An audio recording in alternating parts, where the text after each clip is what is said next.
Ya, sekarang kita lihat nomor 32. Ini lumayan panjang ya. Ini sifat soalnya analisis ya, lumayan. Seorang siswa mencoba membuat larutan penyangga dengan pH 5 ya. Membuat larutan penyangga ingin diharapkan pH-nya 5 dari zat-zat yang tersedia, yaitu larutan CH3COH 1 molar ya. Ini asam asetat, K-nya sekian, dan kristal NaCH3CO, kristal natrium asetat, Mr-nya 82. Langkah yang dilakukan adalah ini seperti ini ya. Ini pertanyaannya, setelah dilakukan pengukuran pH larutan penyangga yang dihasilkan ternyata lebih kecil dari 5 ya. Tahapan yang menyimpan dalam pembuatan penyangga tersebut sehingga tidak mendapatkan pH penyangga sesuai dengan keinginan adalah titik-titik. Nah, ini kita lihat ya, karena ini pertanyaannya kuantitatif ya. pH 5 harapannya jadi ternyata dia membuat larutan penyangga ya, harapannya pH-nya 5, ternyata pas diukur pH-nya lebih kecil dari 5 ya. Jadi di sini ya, mana prosedur yang ini yang salahnya. Ya, untuk soal seperti ini ya kita coba-coba saja ya. Kalau ini membutuhkan perhitungan ya berarti kita harus hitung ya. Kita hitung berarti ini larutan penyangganya dari bahannya asam asetat dan natrium asetat. Berarti rumusnya adalah dia akan jadi penyangga asam ya. H+ sama dengan Ka kali mol asam per mol basa konjugat ya. Konsentrasi H+-nya dengan berapa? Nah, ini kan pengen pH-nya 5, berarti konsentrasi H+-nya itu adalah 10 pangkat min 5 ya, sama dengan Ka-nya berapa tadi di soal.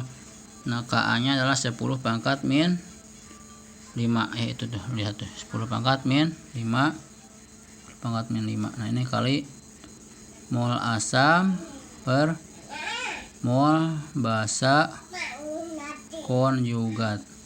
Nah, ini untuk basa konjugat karena zatnya adalah dari natrium asetat ya sama, jadi basa konjugat ini ya sama dengan mol garam ini ya, cuma 1. Jadi ini kita tuliskan juga 1/5 sama dengan 10⁵ dari mol asam per mol garam ya. Nah, seperti ini. Nah, berarti lihat ya, berarti di sini ini kan 10⁵ 10⁻⁵ ya. Berarti lihat dari rumus ini, maka mol asam itu harus sama dengan mol garam ya. Ini kan agar nilainya 1, mol asam harus sama dengan mol garamnya. Berarti mol asam harus sama dengan mol garam ya. Ini ketentuannya. Ini kita lihat coba di sini ya.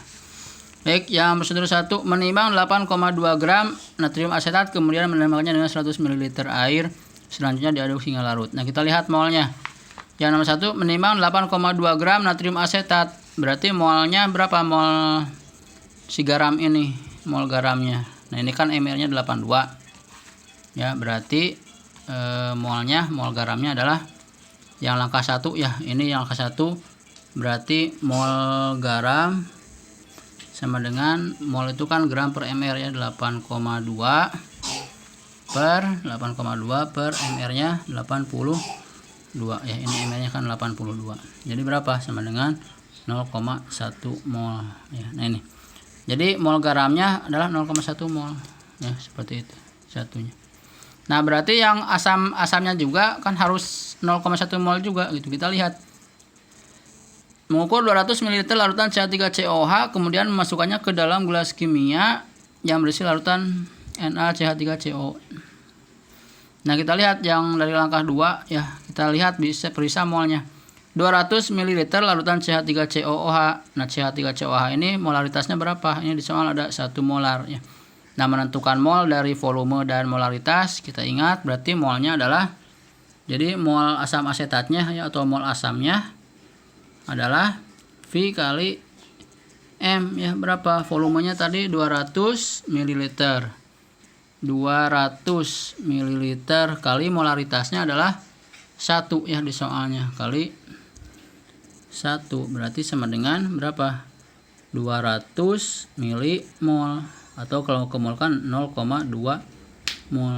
Nah, ini kita bisa lihat ya, mol garamnya 0,1 mol, ternyata mol asamnya adalah 0,2 mol ya. Jadi yang langkah kedua ini ya, ini kebanyakan ya, jadi 0,2 mol nih, 0,2 mol. Jadi ini harusnya ya, jangan 200 ml yang diambilnya ya, harusnya 100 ml saja berarti. Nah, dari sini pada tahap 1 bukan ditambahkan 100 ml melainkan ditambahkan air hingga volume larutan menjadi 100 ml. Ini juga bisa benar ya prosedur ini, tapi kurang signifikan ya, kurang signifikan karena ini apalagi ini larutan penyangga, kalau hanya beda sedikit tidak akan terlalu berpengaruh. Ini yang B, kristal NaA natrium asetat seharusnya dilakukan terlebih dahulu, enggak terlalu ini.